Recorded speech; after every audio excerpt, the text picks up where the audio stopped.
Wish you happy new year to all. So நம்ம channel சார்பாக வந்து எல்லாருக்கும் இனிய ஆங்கில புத்தாண்டு நல்வாழ்த்துக்கள்.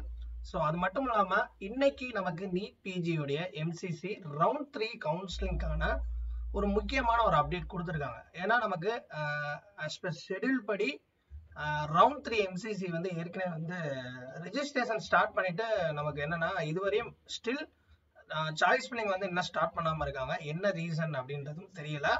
பட் இப்போ இன்னைக்கு நமக்கு ஒரு அப்டேட் என்ன கொடுத்துருக்காங்கன்னா, அதாவது மறுபடியும் வந்து ரிசைன் பண்ற டேட்டை வந்து எக்ஸ்டெண்ட் பண்ணிட்டாங்க. அதாவது ரவுண்ட் 1 ரவுண்ட் 2ல சீட் எடுத்த கேண்டிடேட், ஸோ அவங்களுடைய சீட்டை வந்து ஜனவரி 4-6 மணிக்குள்ள நீங்க வந்து சீட்டை சரண்டர் பண்ணிக்கலாம், அதாவது ரிசைன் பண்ணிக்கலான்ற மாதிரியா அகெயின் மறுபடியும் எக்ஸ்டென்ஷன் கொடுத்துருக்காங்க. எம்சிசி ஏன் வந்து இப்படி பண்றாங்கன்றது இதுன்றது ஒரு டீட்டெயிலா தெரியல. பட் இருந்தாலும் சாய்ஸ் ஃபில்லிங் எப்போ ஸ்டார்ட் பண்ணுவாங்க அப்படின்றது எல்லாருக்கும் தெரியும். சீட் மேட்ரிக்ஸ் வந்து ஃபைனல் ஆகுறதுன்றது நிறைய இன்ஸ்டிடியூஷன், ஏன்னா இப்போ ரிசைன் பண்ற இன்ஸ்டிடியூஷன்ல அவங்க டேட் கொடுத்து ஒவ்வொரு இன்ஸ்டிடியூஷன்ல இருந்து எம்சிசிக்கு வந்து சீட் வந்து ஃபார்வர்ட் ஆகி அதை அவங்க மெர்ஜ் பண்ணி சீட் மேட்ரிக்ஸ் ப்ரிப்பேர் பண்ணி தான் அவங்க தேர்ட் ரவுண்ட் வந்து சாய்ஸ் ஃபில்லிங் ஸ்டார்ட் பண்ண முடியும். பட் ஏற்கனவே இருக்கக்கூடிய அந்த டேட் ஷெடியூல் ரவுண்ட் 3 ஷெடியூல் எல்லாமே சேஞ்ச் ஆயிரும். அது வந்து இன்னைக்கு நாளைக்கு அப்டேட் பண்ணுவாங்க. சாய்ஸ் ஃபில்லிங்கும் வந்து இந்த வீக்குக்குள்ள எப்போ வேணா ஸ்டார்ட் பண்ணலாம், ஓகேவா? ஆனா இவங்க கொடுத்துருக்க அந்த 4ஆம் தேதிக்கு அப்புறம் தான் சாய்ஸ் பண்றது, அதாவது சாய்ஸ் ஃபில்லிங் ஸ்டார்ட் பண்றதுக்கான சான்சஸ் இருக்கு.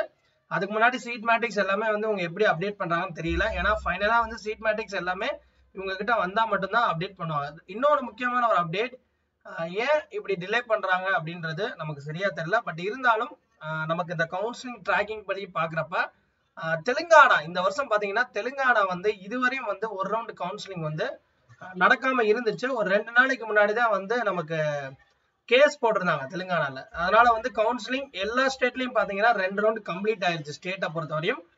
ஆனா தெலுங்கானால இதுவரையும் ஒரு ரவுண்ட் வரையும் நடக்காம இருந்துச்சு. 29ஆம் தேதிக்கு மேலதான் முதல் ரவுண்டுக்கான மெரிட் லிஸ்ட் ரேங்கிங் லிஸ்ட் வெளியிட்டு அதற்கான கவுன்சிலிங் ஸ்டார்ட் அப் வந்து முதல் ரவுண்ட் இப்பதான் ஸ்டார்ட் அப் பண்ணிருக்காங்க. ஒரு 1 or 2 days முன்னாடி தான் ரவுண்ட் 1 கவுன்சிலிங் வந்து ஸ்டார்ட் அப் பண்ணிருப்பாங்க.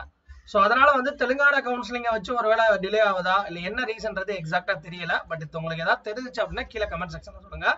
ஆனா சாய்ஸ் ஃபில்லிங் எம்சிசியை பொறுத்தவரையும் இந்த வீக்குக்குள்ள கண்டிப்பா எப்ப வேணா ஸ்டார்ட் பண்ணுவாங்க. பட் இன்னும் வந்து என்ன எக்ஸ்டென்ஷன் கொடுக்க போறாங்கன்றது தொடர்ந்து நம்ம சேனல் அப்டேட் பண்ணிக்கிட்டே இருப்போம்.